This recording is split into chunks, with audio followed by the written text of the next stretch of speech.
On today's show, Curiouser and Curiouser. The Ontario Court of Justice at 10 Armoury Street in Toronto has been deemed inaccessible by the disabled community. Orientation and Mobility Specialist Mark Rankin shares his review. And the Tim Hortons Holiday Smile Cookie Campaign is back, supporting Tim's Camps. Katie Wheatley will tell us all about it when she joins us. Yum cookies! This is Kelly and Company. Ramya Muthan will join us shortly. Nazreen Abdul-Majid is here now. She is our technical producer for the show, also handles all our social media. How's things? How was the weekend? It's pretty good. Busy weekend, and so glad to be here. I need 3 cups of coffee this morning. How about you?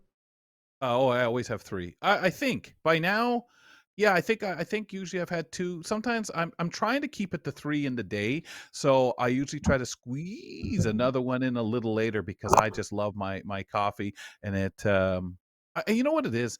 It's more because I only drink really water, tea, and coffee.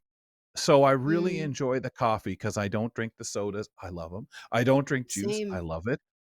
So it's just the coffee. I'm not fussy as to what kind or brand. When people say, well, what kind, I'm quite happy with a house blend with Folgers, whatever. I'll use Hmm. the cups and make them. The K cups. But I do try to stay away from the sweetie stuff of it. It's just whether it's the milkettes or anything like that, the flavored milkettes. I just prefer straight up black coffee. And you? Have you ever tried coffee cake with coffee? So Coffee cake. Now good. that's a creamer thing though, right?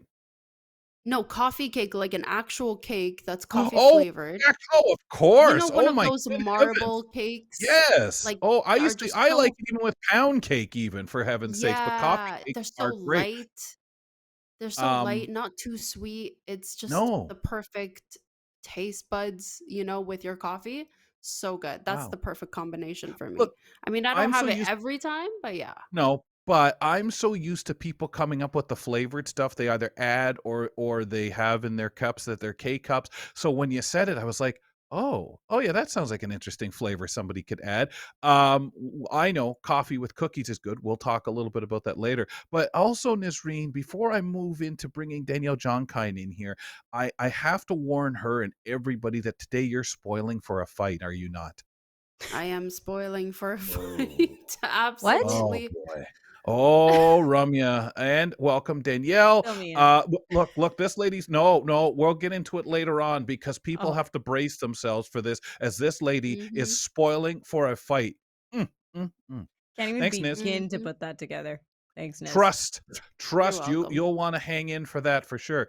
Danielle, you're not spoiling for a fight, but you've got pretty serious conversation we're going to get into today. But welcome back to the show. Glad to have you on board. Thank you so much. Glad to be here. Danielle Jongkind, our veterinarian, Ramya Muthan, of course, here as well.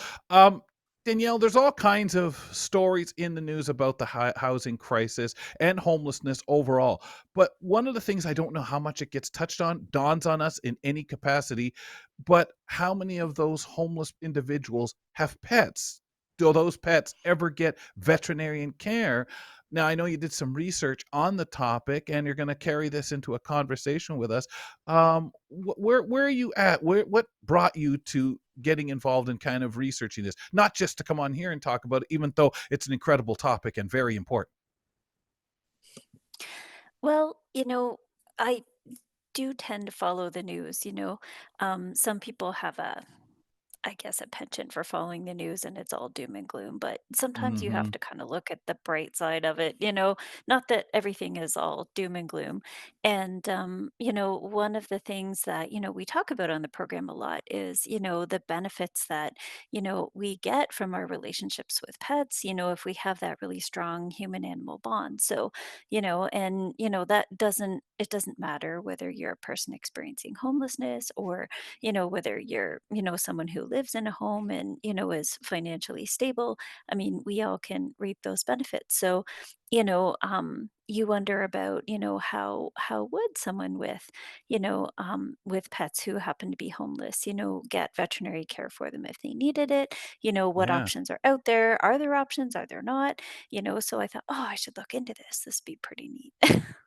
It's Mm. interesting too, Danielle, because and Ramya, I don't know how much you've noticed this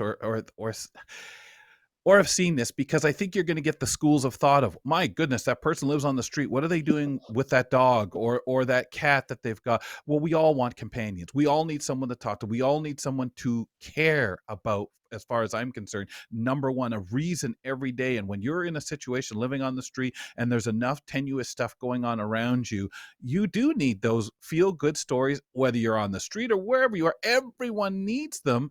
And I've seen so many news pieces, Danielle, like yourself, that have expressed that with people with their friend and on camera telling us about their circumstance, and their friend is right there with them, Ramya. Yeah, honestly, sometimes it's a matter of quality of life, and other times it's a matter of life or death for people. We've hear a lot of stories, I think, very seriously, where having a pet or having an animal companion has saved people's lives. People feel like they have a reason to live when you have something to take care of, right? And this is just generally speaking, and for some people, that is their pet. Hmm. So that's it's similar reasons why people foster animals, even if it's temporary and it's heartbreaking when you have to give that dog away. People still do it because it's just a way to service, a way to show love, and exactly what you're talking about, that companionship. So I'm curious more about this initiative or these initiatives, Danielle, that help to kind of make sure that people still have the opportunities to take care of animals or to help out if things get really hard. Right. Well, there are a number of organizations that do help this, and, some of them actually funded a study that was done by the University of Guelph, the ASPCA, and an organization called Community Veterinary Outreach. And the study was done on pets living with people experiencing homelessness. So, Mhm. they published it in the journal called Preventive Veterinary Medicine on October of 2021. And, one of the statistics that they published was that at that time, approximately 35,000 people in Canada experienced homelessness, and between 8 and 19% of them had pets. So, I mean, if you Wow. do the math, that means that between 2,800 to about 6,700 pets are in that situation. And, I mean, that might even be an underestimate, since the data is at least 4 years old now, and we can't assume that each person experiencing homelessness lives with only one pet. And, when they were doing this study, they were trying to find out, there's a lot of discriminatory beliefs surrounding the stigma of being homeless. And one of which is that pets living with people experiencing homelessness must be starving or in poor health, right? Mhm. And the researchers partnered with Community Veterinary Outreach, which is an organization that runs events where pets living with people experiencing homelessness can receive preventative veterinary care. And they collected their data from 2018 through to 2020 on the body condition score of these pets. So, I mean, if you don't know what that is, it's an evaluation of whether an animal is too thin, too heavy, or just right. And in their study, they figured an ideal body condition score was 5 out of 9. And, Right. the average score after evaluating over 1,100 patients through this model was 5.4, which is really good. That is nice, So and that's sort of hard to believe with our biases of, well, the pets are in the cold, the pets are this and that, they might drink puddles that are just full of whatever, so many things that we put up there as objects, and not having that pet care that needs to follow. That's really good. But again, I think that goes back to, and I will take credit for this, that is the love given by these folks who have their companion. Yeah, and it was kind of interesting because they found that about 39% of pets living with people experiencing homelessness were obese. And when you compare that to studies involving dogs in the more usual situation, usual pets living in more normal situations had a whopping obesity rate of somewhere around 60%. Right? Right, So, right. Yeah. Yeah, when I kind of looked at that, I thought, "Oh my gosh," like, yeah, that's kind of an interesting statistic from, the perspective of, how we sort of look at this stigma, right? So, yeah, yes. it was kind of interesting. Can we know a little bit more about the community veteran outreach organization itself? Like the just kind of the structure. Look at this and the goals that they have. Yeah, I went to their website and had a look around it to see, what are they about, and I was actually really impressed. So they are a registered Canadian charity. And their mission is to promote a One Health approach to veterinary care for pets of people experiencing homelessness or people who are in what they call vulnerable housing. And I mean, I've talked about One Health, that concept on the program before. And really, in case you missed that, it acknowledges that the concept of the health of people, animals, and the environment are all interlinked, right? Hmm. So, community veterinary outreach, they run these events that provide preventive health care for pets, but also they partner with human healthcare services so that their clients can have access to resources for their own care at the same event as well. So, their website lists that they partner with human health services in the areas where they run these events. And those services, really depend on what's available in that area, but they might provide things like flu vaccines, dental care, harm reduction, mental health supports, all kinds of things, really. And, when I think on this, I think, wow, what an amazing idea, Yeah. and of course, not everybody can access these services. They require that they have to be on disability or social assistance. They have to be referred by a caseworker who works with unhoused or vulnerably housed people. And, they can't already have a relationship with a regular veterinarian. Like they have to be without such a relationship. So, that takes care of the problem of, maybe someone accessing these services who, had other options, right? This is for people who Mm. don't have those Sure. options. Even if you Yeah. have a veterinarian of your own, is there a financial support people through the system can? I mean, I obviously understand the One Healthcare, what we're talking about, for people on the street, and that, we're looking at taking care of people, and there's not the money to be there. And again, I say that, not assuming for everyone and everyone's circumstance, but the situations like that. Is there any way that people who may have a veterinarian may find themselves homeless and in that situation can still vie or get that care and support for the 2 of them? Well, I'm not sure if you can do it through community veterinary outreach. I mean, I Yeah. don't work for them. I don't know. No, no, of You'd have course. to contact them, right? But they do have guidelines for who is able to access their events and not. But I mean, definitely the Ontario Veterinary Medical Association has funding available as well for something through the Farley Foundation. We've talked about that on the Yes, program as yes. well Yeah, before. that's another You good know, so initiative. Yep. So there are initiatives in various places, that people can access, and also speaking with your veterinarian, just to find out what they can do for you. Lots of veterinary businesses are obviously their private practices and that kind of stuff, and they may have policies or single owners or whatever who may be able to help out it, but that's not really a formal thing. That's a, can you help me out kind of thing. It And depends on your you've vet. always encouraged us, like, you've encouraged us a lot on these shows to have candid conversations with our veterinarians if we're having financial issues or just options, right? Like keeping options open for treatment and pet care and dietary circumstances, whatever it is you've said, like people want to help, veterinarians and the teams want to help as well, and you can understand, like everybody can understand what people are going through financially, generally speaking now, and how Right. expensive pet food is, let alone like Oh, surgery and emergency procedures, right? Forget it.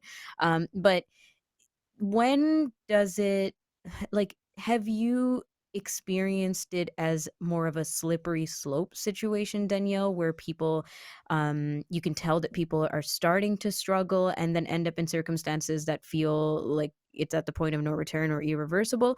Or can it really be anything and then anybody? Well, I mean, I know as like personally, I've had situations where clients, fell on difficult situations and Right. and needed some help, and they were able to sort of get back on their feet again and that sort of thing, but a lot of times we're unaware, right? Because Yeah. you see somebody who comes in once a year, once every couple of years, whatever, they come in, Mhm. and they may or may not disclose their situation or not. I think a lot of it is just to, kind of have that empathy to just say, hey, everybody's doing the best they can do, right? Like you don't automatically assume anything, No. right? No. No, And no. and to say, you know what, people are, doing the best they can do, and we have to do the best that we can do to help them out, and and their pets and that kind of stuff. And so, I think that's just a really important to sort of approach those situations with that mindset, and Mhm.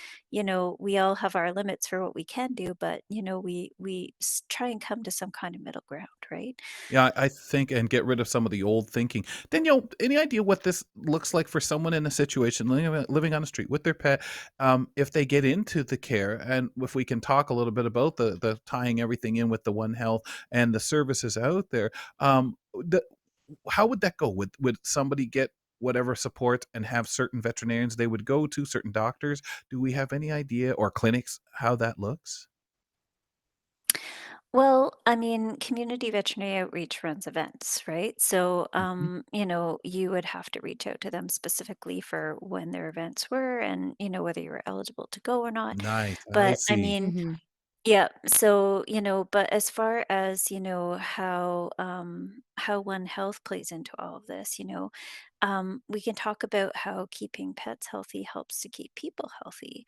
I Yeah. mean, we know that zoonotic disease, that is diseases that people and animals can pass between them. These things are out there too. One of the more serious ones, of course, is rabies, but there are others like leptospirosis, and we have vaccinations for these things for pets. And there are also parasites that can infect pets and then go on to cause serious illness in people too.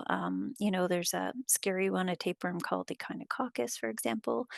Leptospirosis can be transmitted by drinking contaminated groundwater, puddles, Yep. like streams. And, echinococcus can come from a pet eating an infected prey animal, like a rodent, for example. Mhm. So, I mean, keeping these sorts of problems, vaccinations and, preventive parasite control, um, against these sorts of diseases, and making sure that these pets are looked after that way, helps keep them healthy and means that they're far less likely to make people in their lives sick. I mean, so that's one, sort of aspect of it. Um, One I that we don't think think about often at all. No, we Like, don't. I'm No. so much more prone to thinking about the human animal bond and way less thinking about the diseases and what's being passed on or trying to be prevented from being passed on. exactly. And, and it's important, especially if, someone is experiencing homelessness, right? Yeah. Um, and their pet as well, right? And you mentioned the human animal bond, and I think that's another thing that ties into this is that the One Health acknowledges the value of that human animal bond. So, Yes. l- lots of research, tons of people will tell you they benefit from bonding with a pet. Mhm. With a strong human animal bond, pets can decrease loneliness, they can reduce stress and blood pressure, relieve anxiety. They provide excuses for us to interact with others when we talk about our pets. And, tons Right. of research and countless pet and animal therapy programs have established these benefits. And, we've talked about them a lot on the program. And they're huge for many of us. So I can only imagine how important they could be for someone who is experiencing homelessness. Like if they, Mhm. are out there and they have a pet they're strongly bonded to. you I've know? seen it on the news constantly. Well, it means so many of the people they interview whenever they're talking to people in encampments, homeless encampments, and that Hmm. somebody, one of them, has a pet that we get to meet on TV. So that mutualism is so important. I wonder about that too, though. Like the restrictions or issues that people might have if they're trying to get into a homeless shelter or find a bed for the night. I'm specifically thinking of Toronto, where we're just absolutely, it's always a difficult circumstance. But if you have a pet, and or if you're living on the streets with a pet, it's like how much more is that exacerbated, right? That circumstance of finding shelters that'll accept you to come in with your pet, or even people with service animals and things like that. I'm sure it's challenging. For sure, and, not acknowledging that human animal bond can, potentially be detrimental to helping people. So, I mean, CBC News actually once spoke with Ottawa's Salvation Army Outreach and Housing Services, I think about a year ago. And, their representative was discussing how the shelter and assisted housing programs are actually rejected by some people because they can't take their pets in with them. And, I've also seen multiple news stories from Reuters, the National Post, and CBC News, discussing that there is some political will out there, for some of these forced addiction recovery programs and that kind of stuff as a possible solution for the opioid crisis. So, Yep. you Mm. know, Yep. um, Yep. when you think about, those sorts of things, people having pets are going to add additional layers of complication to an otherwise really difficult social situation, right? And Mhm. societal issue. So you have to wonder, are they going to recognize that bond? Are they going to take it into account? How is that going to work? Is it even going to come to pass? I mean, we don't know any of that, right? But I Yep. guess it remains to be seen. I think we're at such a different point now in our world where we may see this, where years ago, you and I know, Danielle, not that many years ago, what would have been said, well, what are they doing on the street with a dog? They should be turning that dog into a shelter. And that was the black and white of it. Yeah. So, Well, and also too about, I mean, some pets are technically homeless too. That's why they end right, up in for I shelters. sure. was They're actually wandering around. Yeah, Uh, yeah. and so I was I'm just not I'm thinking not of even sure how that. they get that. Yeah. No, no, It's but it's interesting that because we're whole view. talking about people in difficult circumstances that already have pets or are bonded with animals, right? And then having to deal with the repercussions of that. But there's also like the opposite, where people are going through difficult circumstances and could really use a new pet companion or animal companion, and like potentially go into animal shelters and would like to bond with pets that way. I wonder if there's a lot of this kind of Programs, maybe day some programs that programs. are going on Yeah, or yeah, encouragement, right? Like, we see dog this in other therapy and areas. such, cat Yeah, therapy. and helping and supporting and maybe dog walking and stuff like that, and Yeah. just being a part of some situation. Danielle, fantastic, thank you. You're welcome. Appreciate it. We'll talk to you in a couple of weeks on the show. We kick off our Mondays with some kind of wellness chat. Danielle Jongkind joining us on the program every couple of weeks, our veterinarian. It's interesting, and bring Nazreen back in for this too, and get some of her thoughts on it. I think of that old day, that old cold. Well, someone's irresponsible. If they've got problems, they've got to do the right thing by their pet, and blah blah blah. And yet, this is just 100% everything I've seen.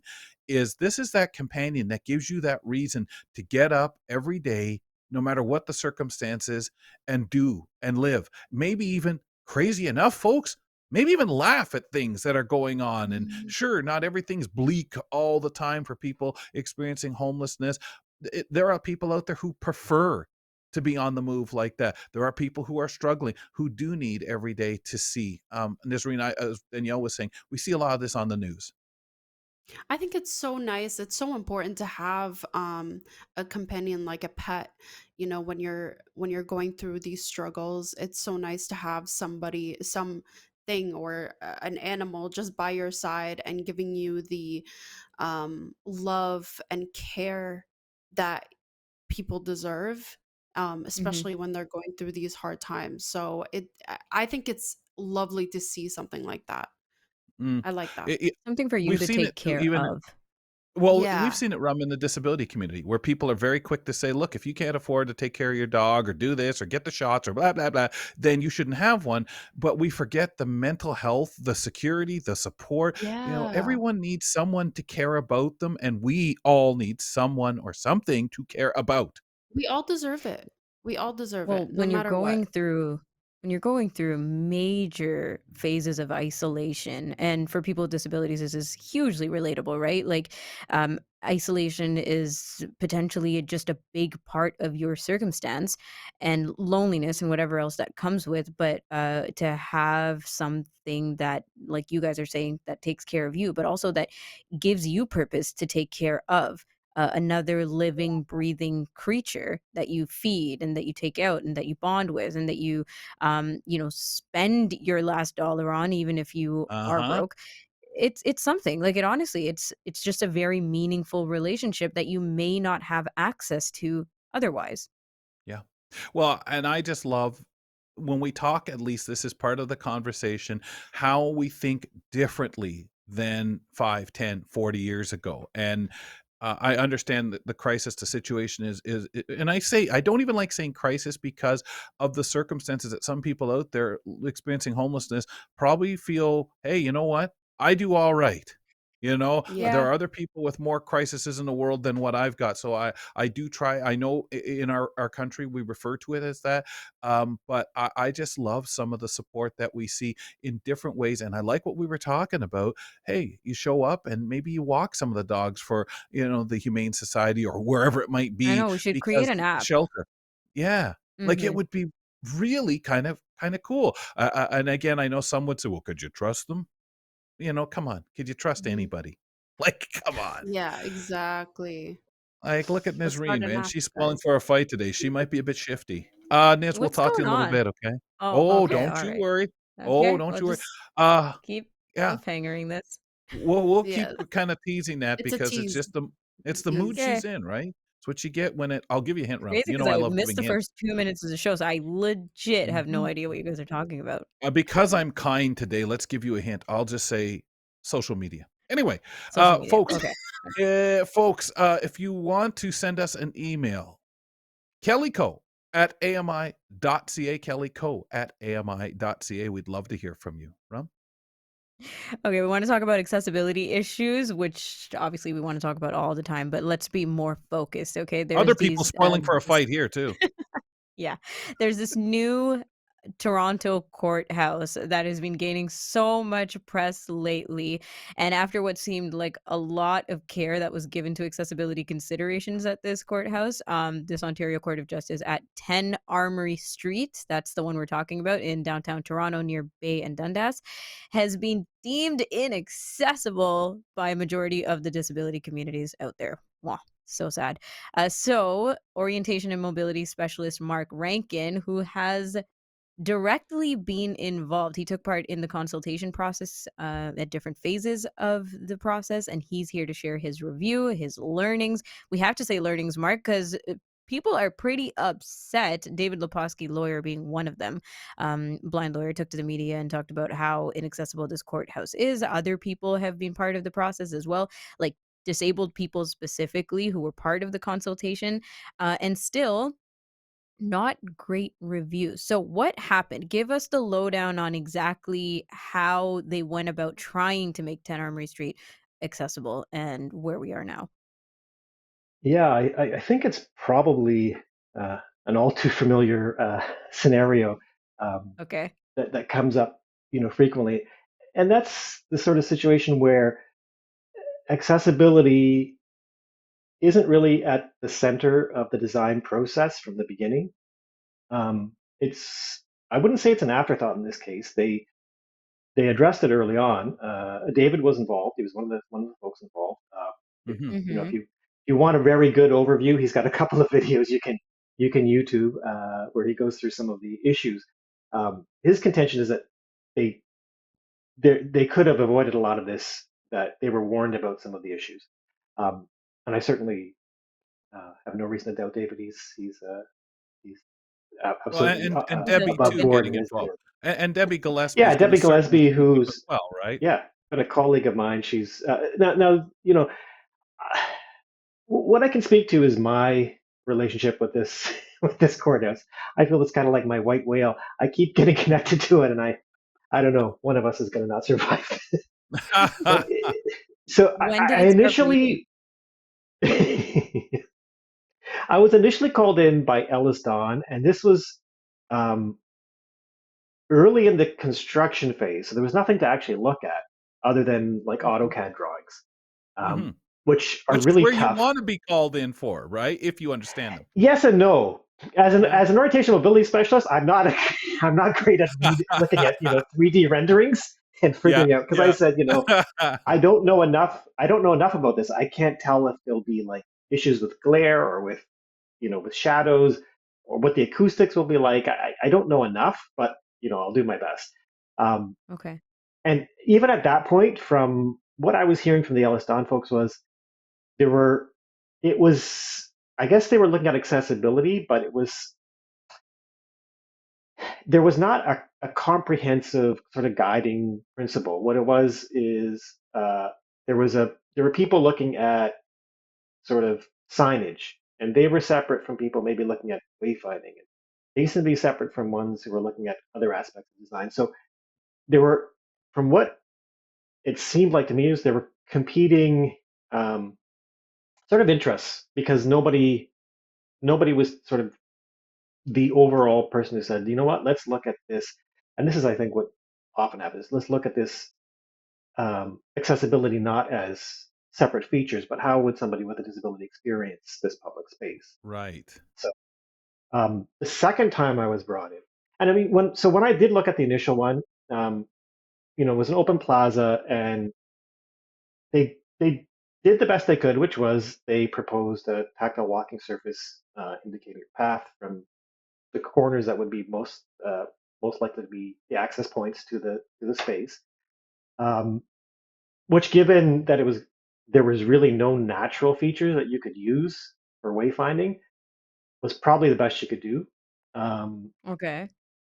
I hoped it would work out a little better than it did. The actual path, there's a lot of concerns around security. So there's these bollards that they put out, to keep vehicles from accessing that space, and some of them are like positioned at the bottom of stairs. Others are just too close to the tactile walking surface indicator, the Twizy path itself, and then the Twiz. From what I've heard, the actual they won't need to clear snow because I think it's heated, the plaza.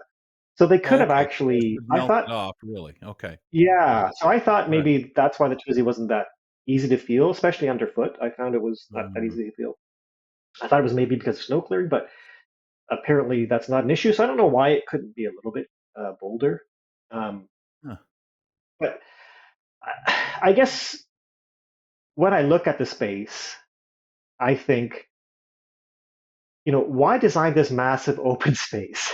Like, I understand maybe it's security, maybe they don't want places for people to hide. I don't know, but even then, they could have made a sidewalk and a grass border, because one thing that happens with these Twizzies are the only people that are going to follow them would be people with vision loss, Yep. which means that you're traveling a path that's separate from the majority of the population, and it's helpful to Uh-huh. be in the same space as other people. You don't want to design a No, path that's but blind Mark, only, or but we know, Mark, when you're designing and making these blueprints and, "Hey, we gotta make this place look good," in someone's mind, yeah, but having a little trail like that looks obnoxious or might I can't even say confuse people, but we know as blind people, I have to say, a lot's about the look. Now, please correct me if I'm wrong with that opinion or that attitude, but well, why would we have this go straight here when people can go any which way they want? Yeah, but okay, but they know that. No one needs to put a sign up, "Hey, folks, walk in any direction you want."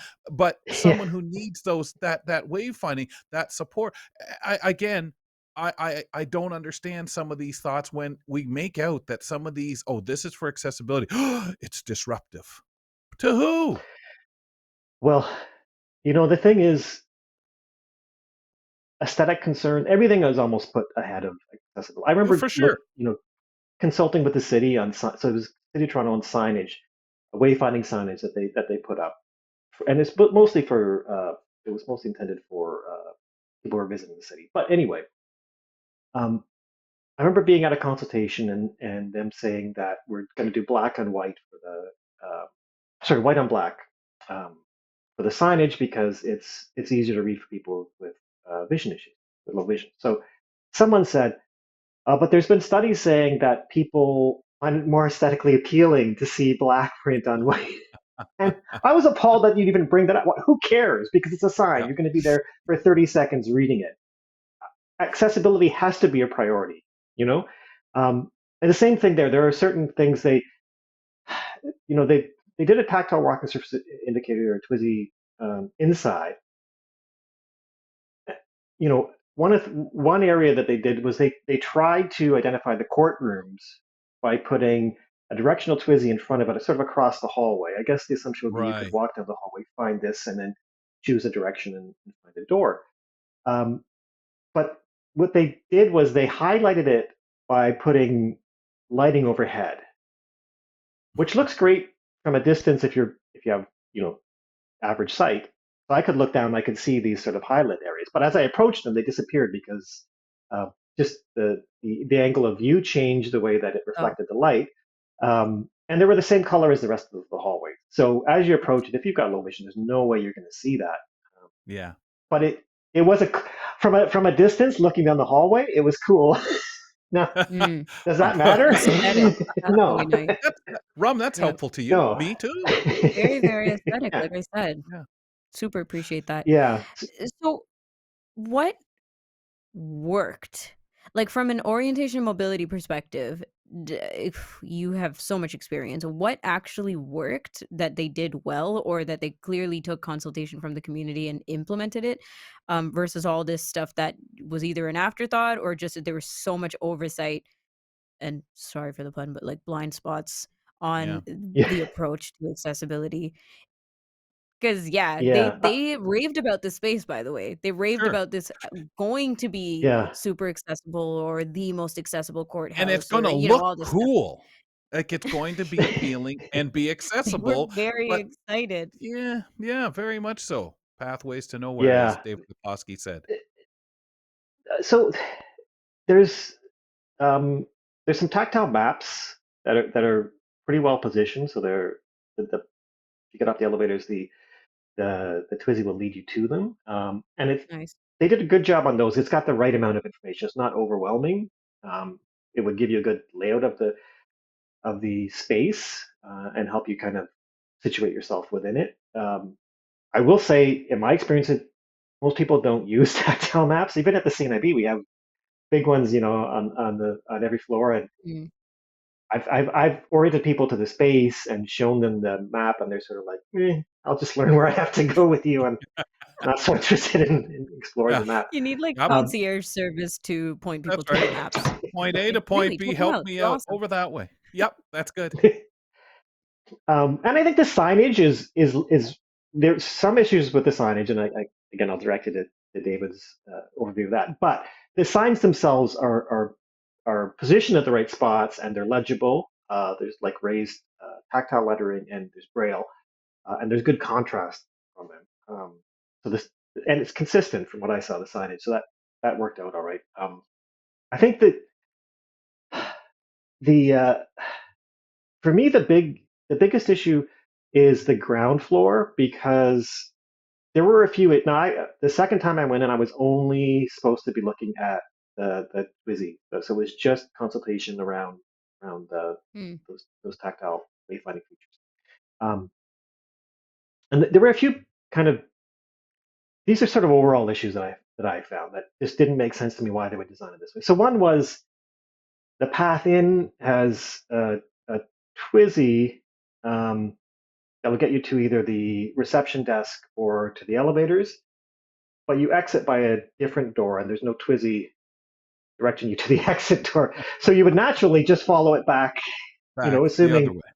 yeah, you would follow it back, assuming you could get out the way you came in, but you can't, um, which is just a very confusing design. And I guess, again, part of that is because there's a screening area where you come through and you kind of like airport Right, which security you almost. obviously can't you don't have to go back through because you're already in the Yeah, building. yeah. Mark, how can we But fix then so many of these things? You know what? I mean, Twizzys we always think of as a fix for design that isn't really accessible for somebody with vision loss, Right. in particular, right? Yeah. And we always So think of it as a go-to thing. Going to, but how do you get back? yeah, and it's really, so there are a lot of issues with Twizzys. It's for one thing, they're not intuitive. So you can find a path, but if there's no wayfinding information along that path, every time you come to a decision point, you're just guessing which way to go, right? So, Yeah. Literally. Yeah, and yeah, there's no bigger picture. It's a very right. narrow understanding of what's going on. You have to map out as you make mistakes. It's very trial and error. Yeah, yeah, exactly. Which is, doesn't it doesn't make it on your first encounter with a space with that, it doesn't make it much easier than just encountering anything without Yeah, without for Mhm. sure. context, right? And Man. there's even when we do recommendations, there's several different documents we look at that have slightly different recommendations around the use of Twizzies, and so you just kind of pick the one that maybe you think works best, or you just try This to be place. consistent within the Yep. space, and you Yep. say, Yeah, I okay, was we're going gonna to say, use kind of like the TTC, it works, right? Like you know what the wayfinding is going to lead you to most likely, like stairwells yeah, or the edges of the train platform or something, and it's consistent yeah, throughout the system. That's a pretty good example, broadly speaking. yeah, yeah. Now the other And thing, even and the this ones you is don't kind of like there are consistent. Sorry, go ahead, Mark. Yep. yes, consistent pain in the butt, which I guess yeah, is better than a surprise. Um, the so the other thing is when I'm looking at so a couple of things. Uh, the entrance should direct you naturally to the reception because if you have a disability, that's going to be the best place for you to start your encounter of the building with. And it doesn't. Mhm. It's out of the way. And again, you would have to take that path to find out what was there because there's nothing in what it is. Like if there were maybe at that decision point some a signage that said elevators to the right, reception to the left, you can make that decision, but you can't upon encountering it the first time. Right. The other thing is, so they're asking me to just look at the Twizzies, but you can't look at it. I couldn't look. I can say, okay, well, this one's easy to follow. Maybe change this or direct the people to the buttons on the elevator. Little things like that. But there's for instance, there's a Twizzy on the I think it was on the third floor. There's like a court services or something. It led you up to the door of that, but then after that, you'd have to get in there, find a number EMR. dispenser to get a number to be called up. You'd have to somehow navigate to the person who was the next one in the Oh, man. kiosk. Like it Yes. was Yeah. totally inaccessible. So you may have put a path there, but you've only got someone to a space that's inaccessible. Yep. Yeah. So And the number I system, said, we love that. Yeah, it sounds to me yeah, like we're gonna need exactly. a sighted person's help. Exactly. So I said, you know Yeah, what? we still. Yep. Extend that path in and put it to a kiosk. The first kiosk, which is an accessible, it's a lower counter, and have somebody there. Yeah, Make get your that has number. to Get be that there support. has to be a Yep. person there, and then they say, you know what? I'll forget the number because it's not accessible anyway. Under the current, they said that they've got some ideas about how to address that, but you don't have to skip the line necessarily, but I will contact you and bring you forward when it's time, right? Mhm. Yeah. Yeah. Um, Yeah. same thing on the exit. So the exit, it didn't take you by the Wheel-Trans area. So I tried to. There's a designated waiting area for Wheel-Trans again because the weird entrance and the security, you can't really linger around that front area. Um, and David's pointed this out in his video, that what they have is because you're not close to the area, and it's not even visible, even if you did have to see it, to the Wheel-Trans pickup area, they have a monitor there. Again, limited Man, use if you can't see what's on the limited monitor. use for sure. Exactly. Yeah. Well, One Some of well, it step of is well. some very wheel-trans stuff. drivers finding you in malls, though, and just screaming your name for Yep, just screaming everybody. your Yeah, name for everybody to hear you. My government name. yeah. Mark, Mark, wow. we got to pause, but I'm sure you'll come back with more. I think you're done, right? Like you're done consulting on this for now, at least. They're calling in some formal Yeah, people to review. there was a group of architects that wanted to walk through and get more information on why things aren't working, but that was Yeah. postponed with the review that was called for by the Mm. Okay. infrastructure and Okay. area, and that Well, was not. So yeah, people can keep posted in media because everyone's commenting on this, like notable people in the blind low vision community, Yeah, formally. certainly Dave and uh Debbie. yeah, exactly, yeah. definitely. But And others it's a as well, public because space, you know. it's a I, public I encourage space, people to go check it out and be and get an talk about experience it of it on social media. firsthand, and, Hmm. you're the best advocates Yeah, for that Yeah. we sure. have as going in. Thank you. It feels like we got a pretty good inside scoop, though, on how things are being run right now. So we'll keep posted on what happens after the review. We'll talk to you later. Yeah. All right. Nice chatting. Thanks, pal. Mark Rankin, Orientation Mobility Specialist, and he will be back in a month. We were And if talking you about want to 10 give Armory Street, by the way. Yep, yeah, and David Leposki's videos are out there and have been for a while. So if you really want, but it's always just respond and give that feedback. If you want to give us a Hmm. call, ladies and gentlemen, 1-866-509-4545 is the way to do it. And I felt it right at the top of the show. I had cookies on my mind. It's been like that through the whole program. Why? Hmm. Well, let's kind of figure out how come they are. Tim's camps have empowered individuals from underserved communities to think bigger and build brighter futures through transformative camp experiences. Let's hear a little bit from a youth regarding this experience. Let's check this video.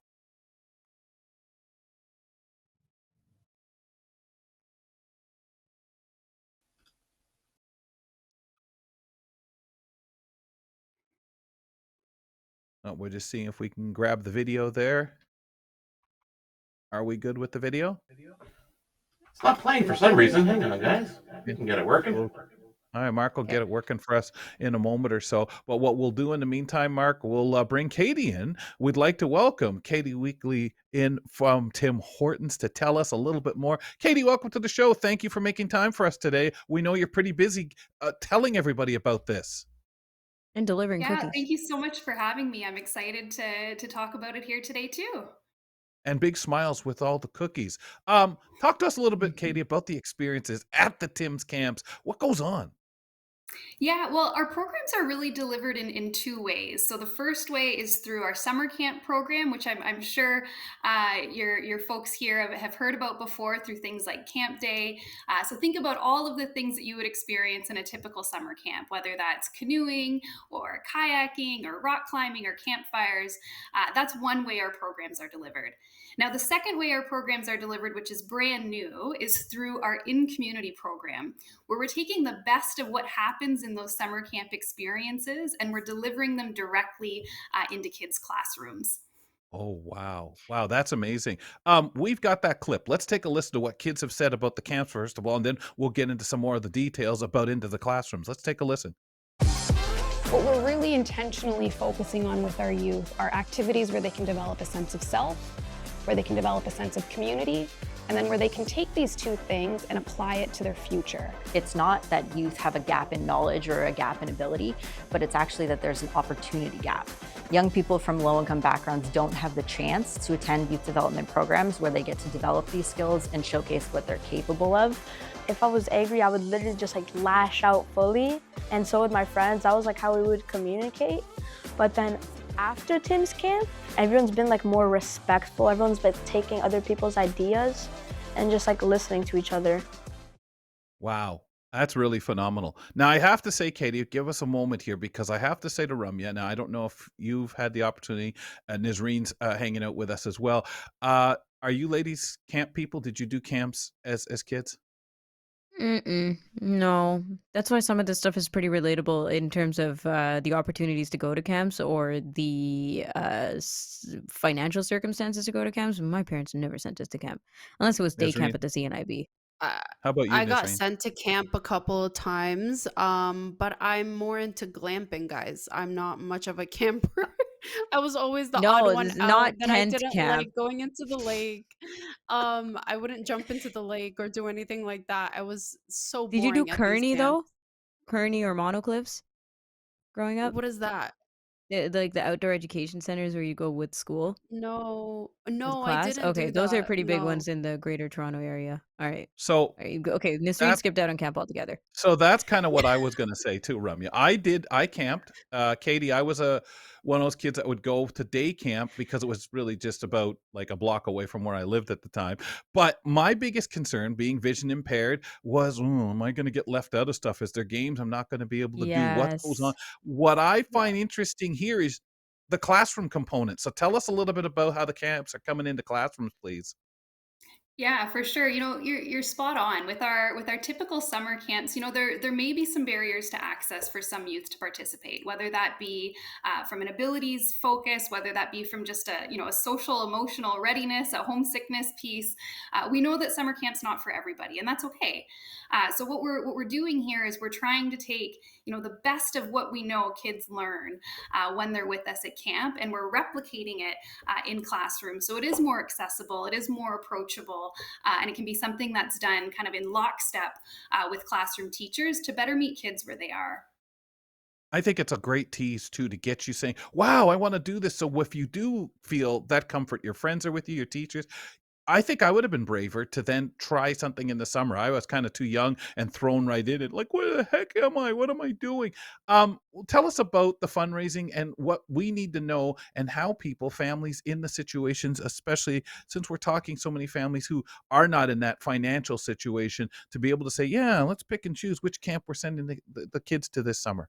Mm. Yeah, absolutely. So our programs are all free of charge. So we cover the costs, whether that's in our summer camp program or that's in the new in classroom program. All the charges are covered, so there aren't any expenses that the family needs to worry about.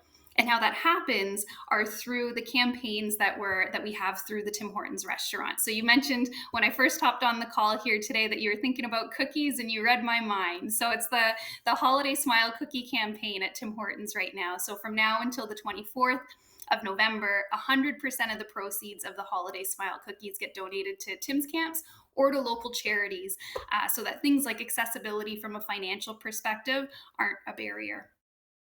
You had Oh me at man. free. you I you had think all our everybody parents can at free. agree. I know For mine. sure. Mine would have been all over that. And it's so important. Go Now, ahead, Ron. oh, yeah, I'm curious though, because the youth that we heard about from the promotional video with the Smile campaign talked about some of these like real, team building or personal development and growth and leadership, and honestly, a lot of this stuff is feels like very, very personal, right? Like going from having violent outbreaks to being able to calm down and settle in and have conversations instead. Those things are huge. So how is that kind of stuff facilitated, Katie? Or is it really organic and people just experience what they experience? It's more about the environment that you're fostering? Or are there really like deliberate ways that you're trying to get people to notice and understand? Yeah, it's a wonderful question. I think it's a little bit of both. I think the magic ingredients that are part of our programming really do both. First, it's about fostering relationships with kids in their classroom community. So one of the things with the in school program is that we have camp counselors that come in to deliver the activities. So it's not the teacher delivering an activity, from like a Mhm.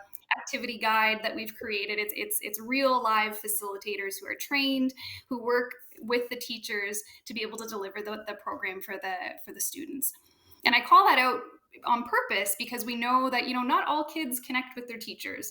Not all kids have that super strong relationship with maybe the one or two adults that are in their classroom. But by bringing in somebody who's maybe a little bit younger, isn't an authority figure, isn't there to grade them, is there to really, do hands-on activities and have fun with them and lead them through these different exercises. It's a really powerful part of what it is that we're doing, and we're hearing from kids in the program that this is one of the biggest difference makers. There's a different adult figure in the school who really cares for me and who's in my corner and who's seeing my strengths, and that really can change a kid's perspective on their school experience. So we do that part intentionally to create the environment, like you said. And then the other piece is that our activities are intentionally designed and facilitated to get progressively more challenging, week after week, that our staff are working with them, where kids are forced to, solve some problems and manage a conflict and advocate for themselves and really say their position on certain issues. So it's a little bit of both that kind of makes this magic experience happen. Yeah, I think it's wonderful because it gives you that encouragement. You kind of know what it's like. And that counselor, that person kind of gets to know that the children enough to know how to work or encourage. And if someone's going to take it on in a different way through the summer or can't, they're still getting immersed in it. Katie, thank you so much for joining us today. Thank you for having me. Katie Wheatley of Tim Hortons talking to us. Last year, the Smile Cookie campaign raised $9 million, supporting over 600 charities and community groups across Canada and the United States. Get your cookies, pour yourself a glass of milk, we talked about this earlier in the show, or coffee cake in Nisreen's case, and know you are doing a good thing for community and at the same time enjoying your cookie. Get your holiday Smile Cookie from November 18th, today, right through to the 24th at a Tim Hortons near you. Awesome, ladies. They are Thank you. delicious. Yeah, fantastic stuff. Okay, so here's the deal. What happens, Nisreen, when you get your cookie, settle back on the weekend, start to play on social media, and all of a sudden Nisreen's in the mood spoiling for a fight? And why?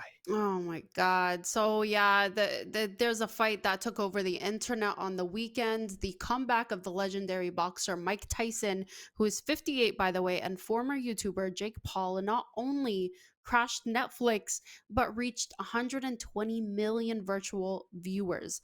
And Wow. Jake Paul, I hate to say this out loud, but Jake Paul defeated Mike Tyson by a unanimous decision in an 8-round heavyweight match at AT&T Stadium in Arlington, Texas on Friday night.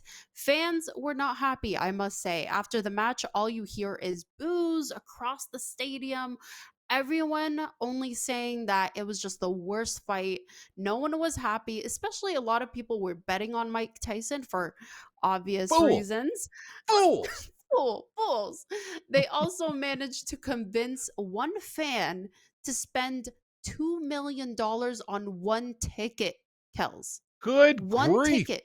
$2 million. I'd be on I must social say, media complaining later too, Niz. Oh, if I had $1 billion, I would not spend $2 million on a ticket. That boggles my mind. do you hear that, Tyson? Yeah, this is your next opponent. Nazreen Abdelmajid, thank you.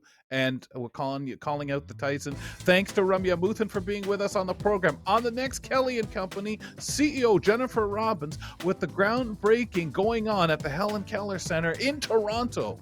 And nutritionist Julia Caranchis joins us on the program. Follow us on Instagram and Twitter at Kelly & Co. AMI. Thanks for tuning in to Kelly & Company. Follow us on all social media. And don't forget to like and subscribe to the channel for more.